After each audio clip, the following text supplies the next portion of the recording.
அந்த மண்ணில் எங்கள் பேரியக்கத்தின் அண்ணா வருகிறார் உங்களிடம் பேசுவதற்காக.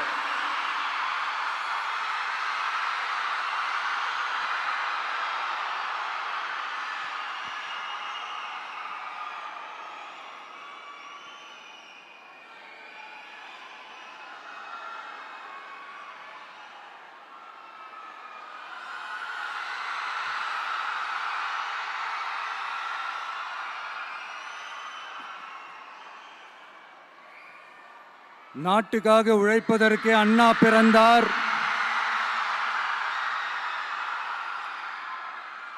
பொது நலத்தில் தானே நாள் முழுக்க கண்ணா இருந்தார் அப்படின்ட்டு எம்ஜிஆர் அவர்கள் ஒரு பாட்டு ஒன்று பாடியிருக்கிறாங்க, கேட்டிருப்பீங்க. அப்படிப்பட்ட நம்ம காஞ்சி தலைவர் அறிஞர் அண்ணா அவர்கள் பிறந்த மாவட்டம் தான் இந்த காஞ்சிபுரம் மாவட்டம்.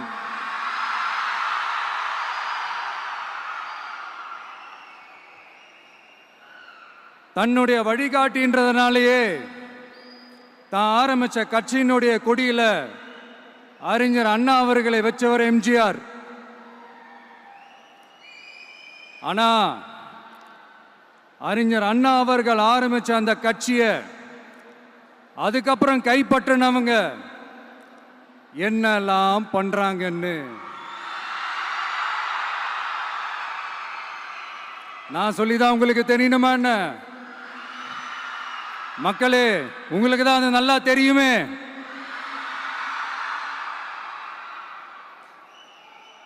தனிப்பட்ட முறையில் எங்களுக்கும் அவங்களுக்கும் எந்த பிரச்சனையும் கிடையாதுங்க. எந்த வாய்க்கா வரப்பு தகராறுலாம் எதுவுமே கிடையாதுங்க. அப்படியே இருந்தாலும் அது நம்ம கண்டுக்கவே போறது இல்லைங்க. தனிப்பட்ட முறையில் அவங்களுக்கு வேணா நம்ம மேல வன்மத்தோட இருக்கலாங்க. ஆனா நாமெல்லாம் அப்படி கிடையவே கிடையாதுங்க. ஆனா உங்களை என்ன நம்ம எல்லாரையும் பொய் சொல்லி நம்ப வச்சு ஓட்டு போட வச்சு ஏமாத்தினாங்கல்ல,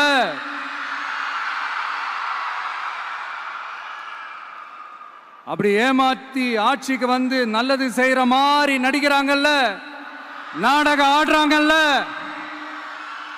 அவங்கள எப்படி நம்ம கேள்வி கேட்காம இருக்க முடியும்?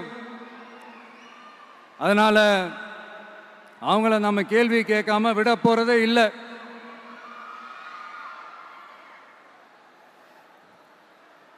இதையே நான் காஞ்சிபுரம் மாவட்டத்தில் இருந்து நான் சொல்றேன்னா, தெரிஞ்சோ தெரியாமலோ இந்த மாவட்டத்துக்கும் நமக்கும் ஆட்டோமேட்டிக்காவே ஒரு கனெக்ஷன் ஒன்று ஏற்படுதுங்க.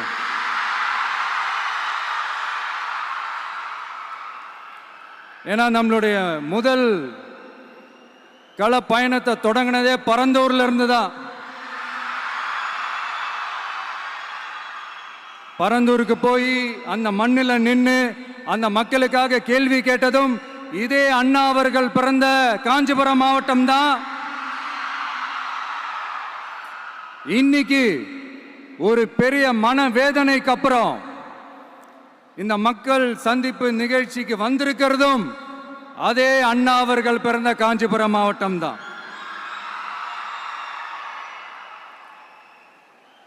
அதனால நமக்கு எல்லாமும் கொடுத்த நம்ம மக்களுக்காக எல்லா நல்லதையும் செய்யணும், அதுவும் சட்டப்பூர்வமாக செய்யணும், அங்கீகாரத்தோட செய்யணும், அதிகாரப்பூர்வமாக செய்யணும், ஒட்டுமொத்த தமிழ்நாட்டு மக்களுக்கும் செய்யணும், ஒரே மாதிரி செய்யணும், ஒரே எண்ணத்தோட செய்யணும்.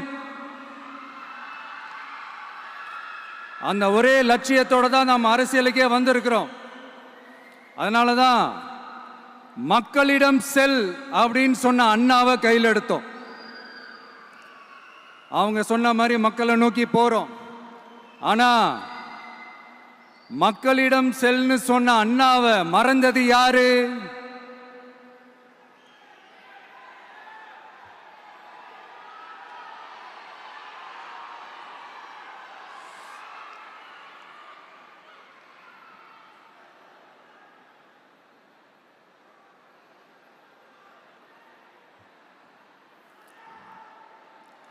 கொள்கையா? அதனப்பா கிலோ என்ன விலை என்னன்னு கேட்கிற அளவுக்கு அப்படி ஒரு கட்சியை ஒன்று நடத்திக்கிட்டு அந்த கட்சியினுடைய தலைவர் தமிழ்நாட்டு முதல்வர் சொல்றாரு, நமக்கு அப்ப நம்ம கட்சி ஆரம்பிக்கிறதுக்கு முன்னாடியே எதிர்த்த நமக்கு கொள்கை இல்லை. அப்ப நம்ம கட்சி ஆரம்பிக்கிறதுக்கு முன்னாடியே எதிர்த்த நமக்கு கொள்கை இல்லையா? வகுப்பு சட்டத்தை எதிர்த்து உச்ச நீதிமன்றத்துக்கு முதல்ல போன நமக்கு கொள்கை இல்லையா? நீட்ட வந்தா ஒழிச்சிருவேன், நீட்ட வந்தா அழிச்சிருவேன், ஆட்சிக்கு வந்தவனே ரத்து செய்யறதே நீட்ட தான், அப்படி இப்படின்னு கதையெல்லாம் விடாம கல்விய மாநில பட்டியல சேர்க்கணும்னு சொன்னதோட மட்டும் இல்லாம அதுக்கு ஒரு இடைக்கால தீர்வை சொன்ன நமக்கு கொள்கை இல்லையா? சமத்துவம் சம வாய்ப்புன்னு ரொம்ப ஸ்ட்ராங்கா சொன்ன நமக்கு கொள்கை இல்லையா? இப்படி கொள்கையை வெறும் பேச்சில மட்டுமே பேசிக்கிட்டு எல்லா கொள்கையும் அண்டர் கிரவுண்ட்ல அடக்கி வச்சுக்கிட்டு என்னமோ இவங்களுக்கு மட்டும்தான் எல்லா கொள்கையும் குத்தகைக்கு எடுத்த மாதிரி, இவங்க கொள்கையே கொள்ளை தானே. எப்படி? இவங்க கொள்கையே கொள்ளை தானே. இதெல்லாம் மக்களுக்கு யாருக்கும் தெரியாதுன்னு நினைச்சிட்டு இருக்கீங்களா?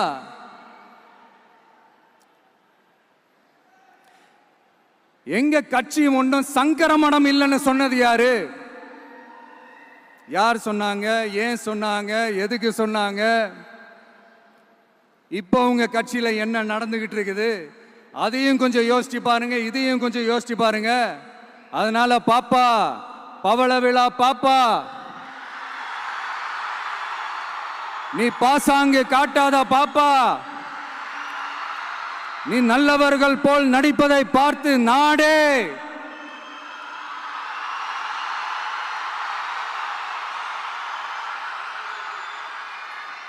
பாப்பான்னு சொன்னோம். அப்ப கூட பாத்தீங்கன்னா பாப்பான்றது ரொம்ப ஆசையா பாசமா சாஃப்டா தான் சொன்னோம். அதையே நீங்க அதிர்ச்சியா எடுத்துக்கிட்டீங்கன்னா அதுக்கு நாங்க என்ன பண்றது? அதே நீங்க விமர்சனம்னு சொன்னீங்கன்னா நாங்க என்ன பண்றது? இன்னும் நாங்க விமர்சனம் செய்ய ஸ்டார்ட் பண்ணவே இல்லையே, இன்னும் நாங்க அடிக்க ஸ்டார்ட் பண்ணவே இல்லையே, அதுக்குள்ள அலர்னா எப்படி?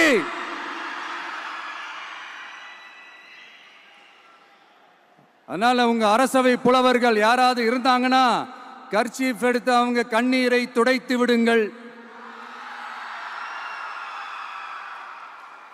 சரி, அது அவங்க பிரச்சனை, அவங்க பார்த்துக்கிட்டோம். நமக்கு எப்பவுமே மக்கள் தாங்க, மக்களுடைய பிரச்சனை பத்தி பேசுறது தான். இன்னைக்கு நம்ம காஞ்சிபுரம் மாவட்டத்துக்கு வந்திருக்கிறோம். இங்க மக்கள் ஃபேஸ் பண்ற அந்த பிரச்சனையை பத்தி நம்ம பேசி ஆகணும்.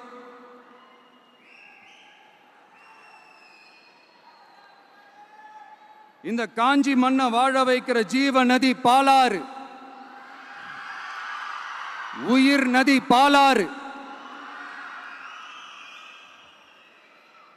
இந்த மக்களோட உயிரோடவும் ரத்தத்தோடும் கலந்து ஓடுவது பாலாறு.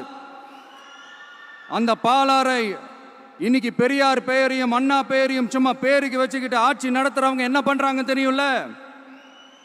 சுரண்டிட்டாங்க, கொள்ளையடிச்சிட்டாங்க, நாசம் பண்ணிட்டாங்க, மோசம் பண்ணிட்டாங்கன்னு இன்னும் என்ன வேணாலும் சொல்லலாம். ஆக மொத்தம் அழிச்சிட்டாங்க.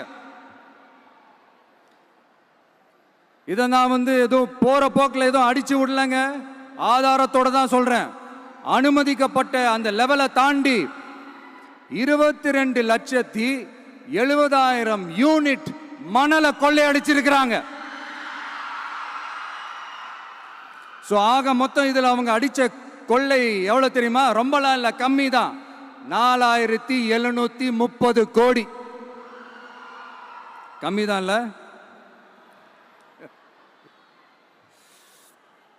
இதுக்கெல்லாம் அவங்க ஆதாரம்லாம் கேட்க முடியாது. ஏன்னா இந்த ஆதாரம்லாம் ஆல்ரெடி கோர்ட்ல இருக்குது, அமலாக்கத்துறை டிபார்ட்மெண்ட்ல இருக்குது.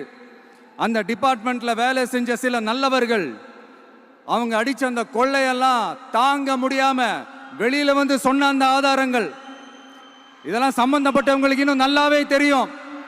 அதனால இது சம்பந்தமா ஆதாரங்களை கொடுலாம் அவங்க கேட்க முடியாது.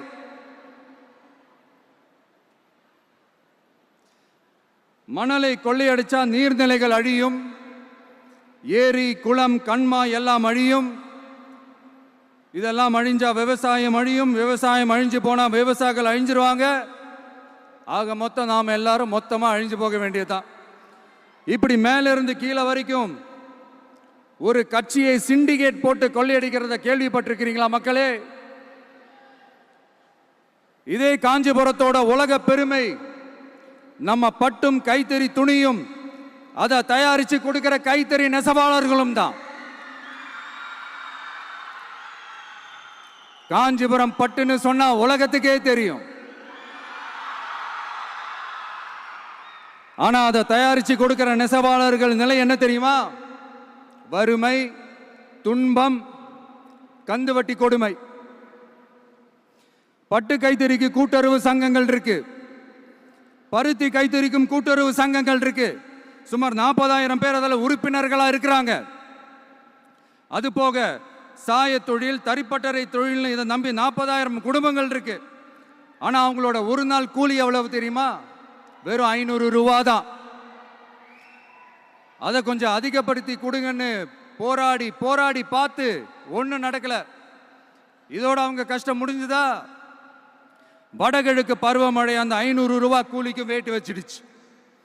எப்படி விவசாயிகள் டெல்டா மாவட்டங்களில் மழையால பாதிக்கப்பட்டாங்களோ, அவங்கள கண்டுக்காம எப்படி இந்த அரசாங்கம் கைவிட்டுடுச்சோ, அதே மாதிரி தான் நம்ம கைத்தறி நெசவாளர்களும் மழையால பாதிக்கப்பட்டிருக்கிறாங்க. அடுத்து இந்த காஞ்சிபுரம் மாவட்டத்தோட பஸ் ஸ்டாண்டு 60 வருஷத்துக்கு முன்னாடி கட்டினதான். அண்ணா அவர்கள் ஆட்சிக்கு வந்தப்போ கட்டியிருப்பாங்க போல. அது இன்னும் புதுப்பிக்க கூட முடியாம கேட்டா என்ன சொல்லுவாங்க? அந்த லேண்டு வந்து கேஸ்ல இருக்குது. இல்ல நான் கேட்கிறேன், ஒரு கவர்மெண்ட்னால வேற ஒரு நல்ல இடத்தை தேர்வு செஞ்சு ஒரு பஸ் ஸ்டாண்ட் கட்டி தர முடியாதா?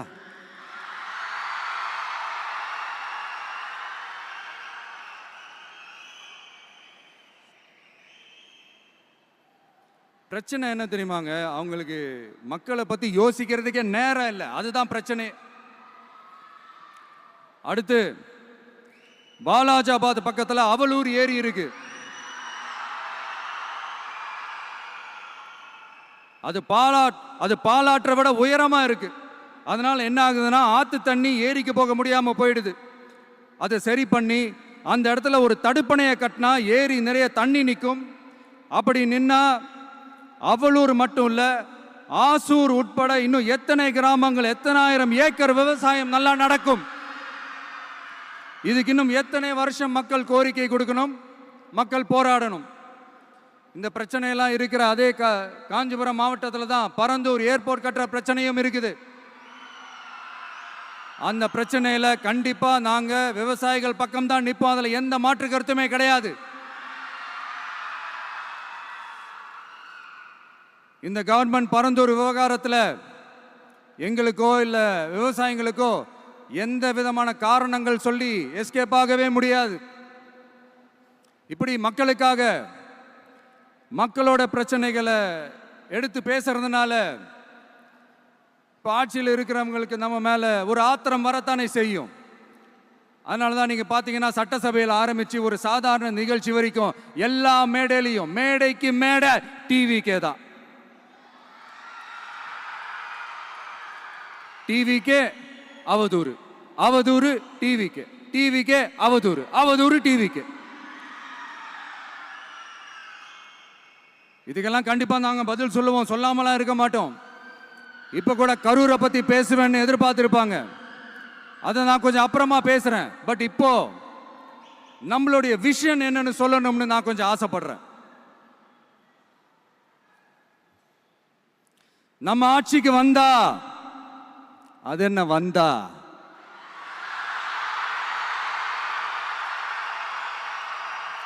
வருவோம். மக்கள் கண்டிப்பா நம்மளை வர வைப்பாங்க. மக்களுக்கான ஆட்சியை மக்களே விரும்பி வர வைக்கத்தானே செய்வாங்க. அப்படி மக்களால் அமைக்கப்பட போற நம்ம ஆட்சியில நம்ம என்ன செய்ய போறோம்ன்றது அதுக்கான அந்த தேர்தல் அறிக்கையில் அது ஒரு அதுக்கான விளக்கத்தை டெஃபினட்டாக கொடுப்போம். பட் அதுக்கு முன்னாடி ஒரு சின்னதா லைட்டா நான் கொஞ்சம் அதை சொல்லணும்னு ஆசைப்படுறேன். எல்லாருக்கும் நிரந்தரமான வீடு இருக்கணும்.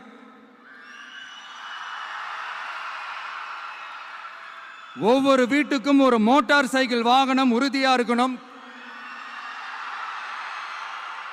காரும் தான் லட்சியம். அதுக்கான வசதி வாய்ப்பை உருவாக்குற அளவுக்கு பொருளாதார வளர்ச்சிக்கு வழியை உண்டாக்கணும். ஒவ்வொரு வீட்டில் இருக்கிற ஒவ்வொருத்தரும் மினிமம் டிகிரி படிச்சிருக்கணும்.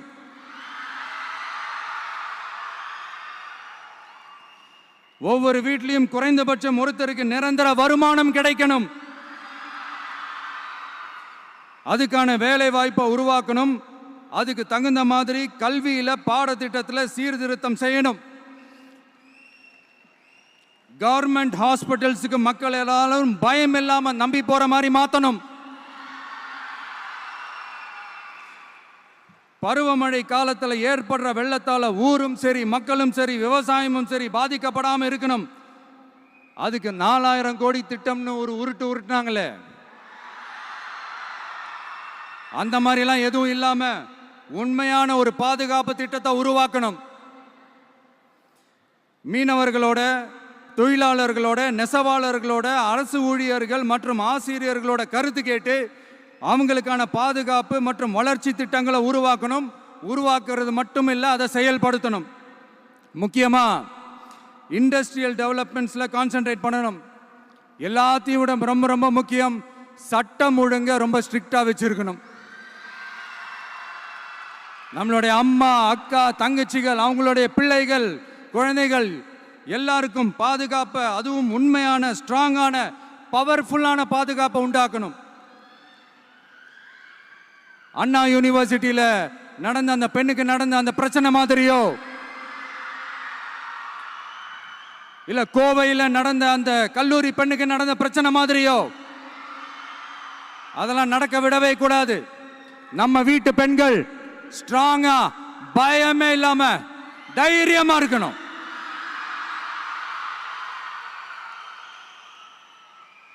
இதை எப்படி செயல்படுத்த போறோன்றது முன்னாடி சொன்ன மாதிரி நம்மளுடைய தேர்தல் அறிக்கையில் அதுக்கான விளக்கத்தை ரொம்ப டீட்டெயில்டாக கொடுப்போம்.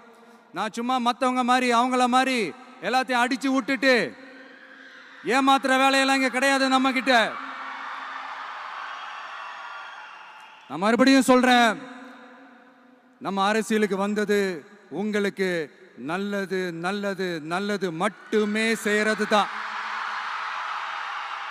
எங்களுக்கு வேற எந்த அஜெண்டாவும் கிடையாது. அதனாலதான் பாத்தீங்கன்னா கொள்கை எதிரி யாரு, அரசியல் எதிரி யாருன்னு திட்டவட்டமா சொல்லிட்டு அது வெளியே சொல்லிட்டு களத்துக்கு வந்திருக்கிறோம். அதுல எந்த விதமான குழப்பமோ எந்த விதமான ஊசலாட்டமோ எதுவுமே இருக்க போறதில்ல. இந்த விஜய் சும்மா எதையும் சொல்ல மாட்டான். ஒன்னு சொன்னா அதை செய்யாம விட மாட்டான். அது மக்களுக்கு நல்லாவே தெரியும். அப்புறம் ஒரு அதிசயம் சொல்ல முடியாது, இது ஒரு கண்டுபிடிக்க முடியாத ஒரு உண்மைன்னு சொல்லலாம். அது என்னப்பா, அது தற்குறியா?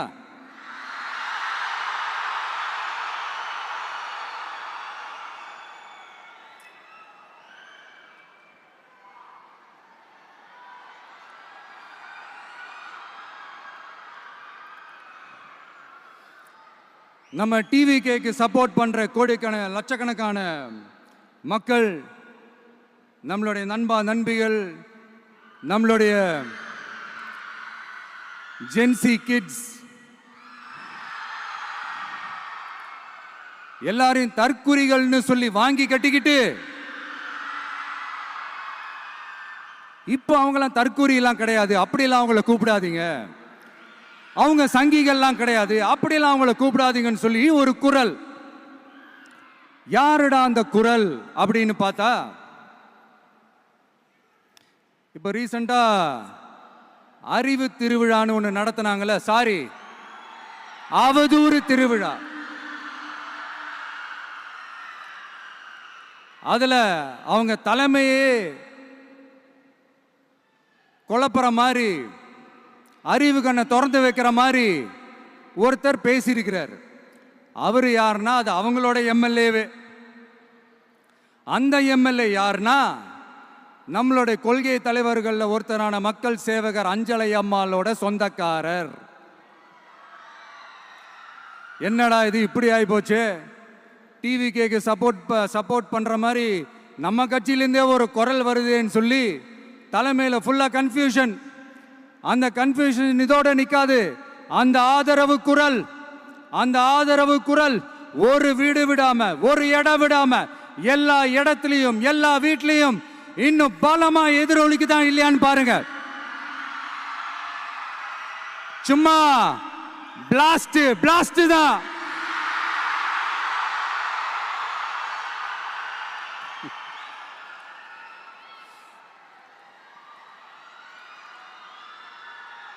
இது இன்னைக்கு நேத்தெல்லாம் நடக்கலைங்க. 1972லயே நடந்து முடிஞ்சிருச்சு. எப்போ எம்ஜிஆர் அவர்கள் கட்சி ஆரம்பிச்சாங்களோ அப்பவே அது ஒரு கூத்தாடி கட்சி. எப்போ எம்ஜிஆர் அவர்களுக்கு பின்னாடி அத்தனை மக்கள் திரண்டு நின்னாங்களோ அப்பவே அது ஒரு கூத்தாடி கும்பல். நடிகர் கட்சின்னு சொன்ன ஒருத்தர் அதுக்கப்புறம் எம்ஜிஆர் கூடயே போய் சேர்ந்துட்டாரு. இன்னொருத்தர் இவரெல்லாம் ஒரு ரவுண்டு தாங்க வருவாரு, ரெண்டாவது ரவுண்ட்லாம் காணாம போயிடுவார்னு சொல்ல இன்னொருத்தர் அதுக்கப்புறம் போய் எம்ஜிஆர் கிட்டே போய் சேர்ந்துட்டார். ஸோ இந்த மாதிரி இவங்க ரெண்டு பேர் மட்டும் இல்லை, ஒட்டுமொத்த தமிழ்நாட்டு மக்களும் எம்ஜிஆர் அவர்கள் கூட தானே போய் சேர்ந்தாங்க.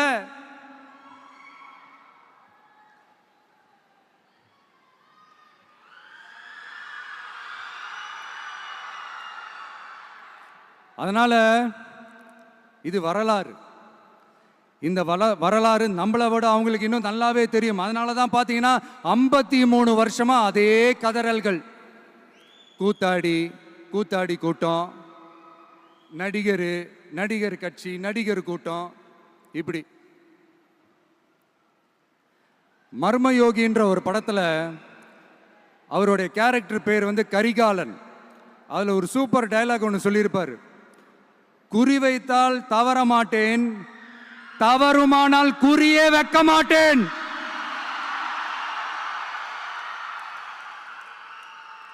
இதெல்லாம் நான் கேட்கிறேன், மக்கள் எல்லாரும் உங்களுக்கு தற்குறிகளா? ஒண்ணு மட்டும் சொல்றேன், எழுதி வச்சுக்கோங்க. இந்த தற்குறின்னு சொல்றீங்கல்ல, இந்த தற்குறிகள்லாம் ஒன்னா சேர்ந்துதான் வாழ்நாள் பூரா விடையை கண்டுபிடிக்காத முடியாத அளவுக்கு உங்க அரசியலே ஒரு கேள்விக்குறியாக்க போறாங்க.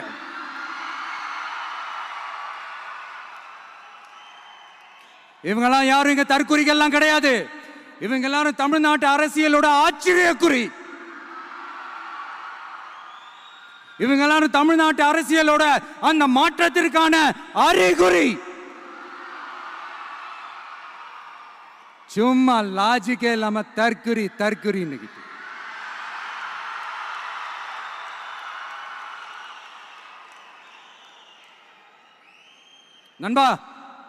நம்பி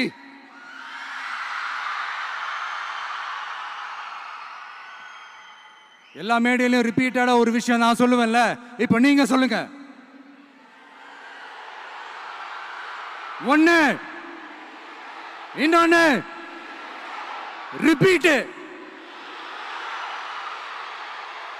ஒண்ணு, இன்னொன்னு. இந்த போட்டி எப்படி இருக்க போகுதுன்னா, மக்களா நிக்கிற நமக்காக மக்களே டிசைட் பண்ணி போறாங்க. My dear sir, my dear uncle,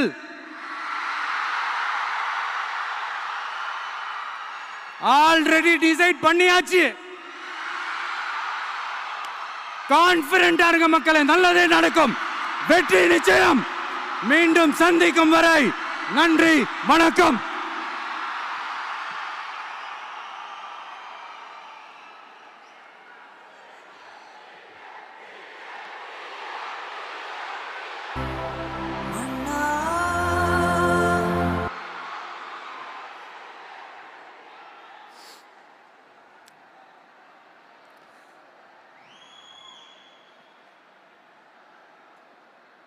வெளியில் போக பர்மிஷன் கிடைச்சவொன்னே கூடிய சீக்கிரம் வெளியில் வருவோம். அதனால தான் இப்படி ஒரு ஏற்பாடு. எல்லாரும் இருந்து சாப்பிட்டு போகணும்.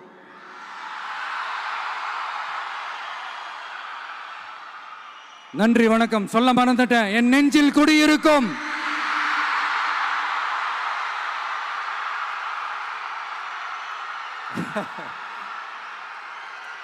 Sorry, slip my mind. Thank you. மீண்டும் சந்திக்கும் வரை நன்றி, வணக்கம்.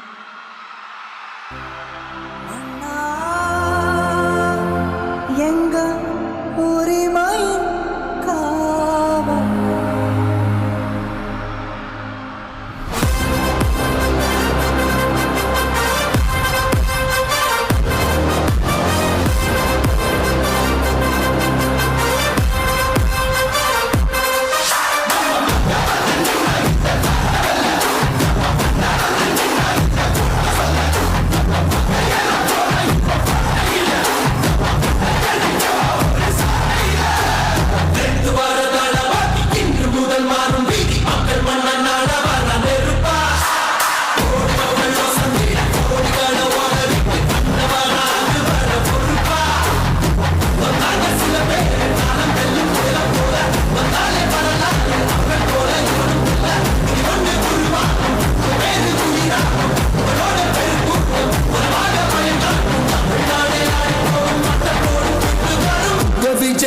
விஜய் உயிரன வரனா